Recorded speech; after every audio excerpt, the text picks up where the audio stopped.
All right, so I'll make this really fast. Essentially, I'm not like super experienced with Flayer, but I spent a couple minutes studying things. And with my previous experience with just Warg in general, I can kind of give you a general guideline of how to do things.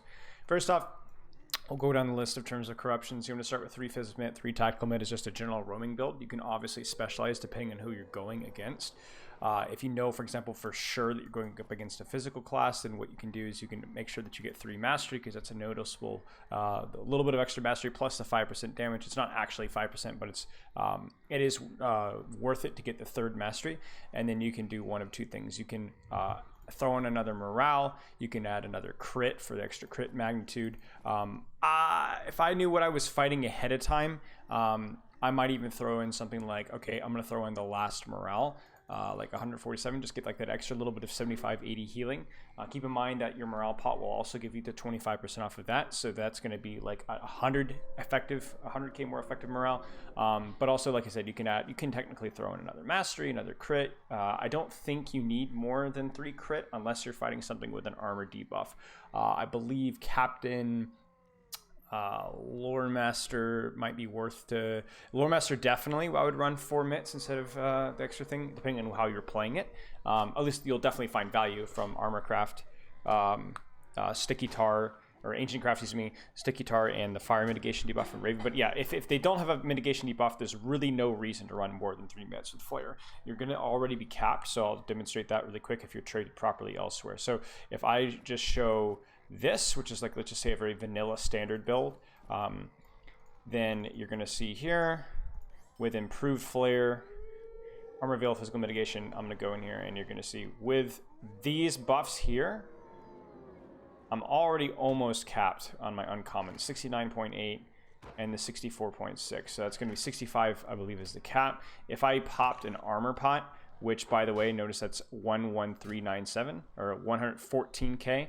This is only 20k. So if you don't even need these buffs to be over capped, so if you just pop this armor pot and then have 3 of each mit, you're going to be over cap on all your damage types. So you don't really need more than 3.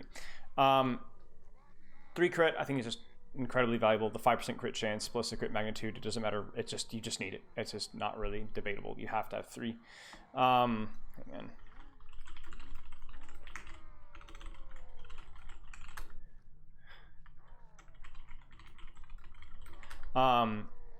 For racial stuff, it's just straightforward. Like, the only adjustment is you do not trade pack hunters, because obviously puddles worthless if you're solo Flayer. This obviously is really important in groups, but it's worthless in Flayer. So if you're soloing, so I would just go ahead and throw in your Foe of the Light. It's extra tactical mitigation, ensures that you can overcap with only 3, which is really, really, really nice. That's one problem that Flayer doesn't have compared to Shadow. Shadow has like a million things that you can trade. It gets complicated. Flayer is like super straightforward. This is all pretty straightforward as well. You know, your armor boost, long strides. I'm going to surprise. You can swap this out for Shadow Fangs if you want, for shadow damage. You can also swap this out for, I mean, honestly, you could swap this out for enhanced Sense Prey if you're like dealing with Bergs. I would consider actually swapping it out for Rallying Howl. This one, it's not great, but it's something. I'm honestly not too sure on this one. The reason why is because maybe Shadow Fang. Maybe Shadow Fang is what I do. I'm not sure, because you don't need the resistance boost. At first I was like, oh, a little bit of resistance is fine. But the problem is with 3 tactical mitigation, your resistance is already almost cap.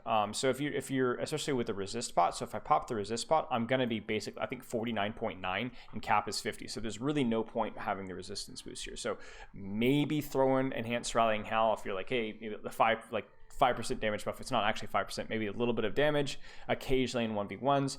Maybe you throw in Sense Prey to deal with Bergs. Maybe you could throw in Enhanced Stealth just in case you were ever wanting to, I don't know, maybe you're like, I might need to, I'll travel in Shadow and pop out and go Flayer whenever I see somebody. That would be a pretty useful way of using it. So it's really personal preference. In terms of like actual rotational stuff, it's pretty straightforward. Your general Shadow Warg damage rotation is going to be pretty much the same. The only changes are relatively minor. One is make sure that this has 100% uptime or as much as you possibly can. Brute, because what Brute does is it increases the chance of getting the induction debuff from Raking Claw, the incoming healing debuff from Agonizing Maul, and the BPE debuff from Eye Gash. Now, obviously, the most important one is indeed Agonizing Maul. You want to get that up as much as you possibly can. It's a 10-second duration. If you can get it up, like have it up even 30-40% of the time in a team fight, that is going to be super, super helpful in the 1v1.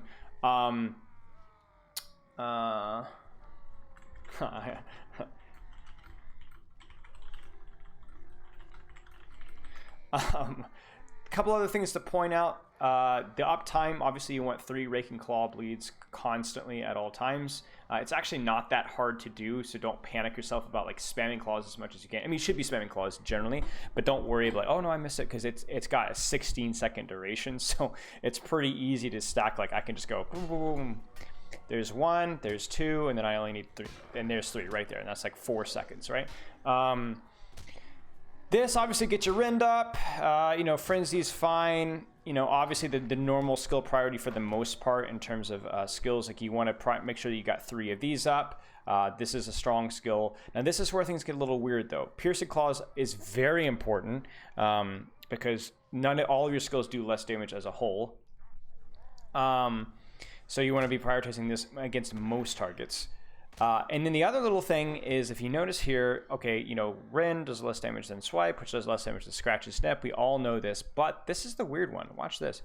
Maul actually does more damage than Claws. So that's something that you just a little bit unusual when you're used to playing with Shadow. So keep that in mind. It does more damage than any other melee skill on your skill bar outside of Scratch and Snap. But because it has the bleed, because it has the brute bonus, and because it has increased damage when attacking from behind, well, actually the other one does too. This one is important to spam. Like this should almost never be in cooldown. Keep that. It's the second highest damaging skill. It's fast. It doesn't need eye gouge, and obviously you want to keep that incoming healing thing up as much as you possibly can. Only really 2 or 3 other things to talk about. One is this is a disarm. Use use that as you will. The muscle tear, so this is a couple of like interesting things I was testing.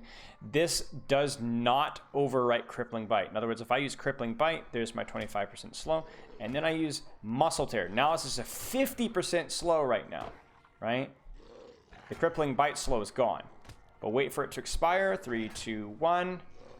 And it's back to the normal 25% run speed. So what you can do is you can go early in a fight. You don't really have to use cripple just yet. You can use just muscle tear and rely on that for a little while if you want.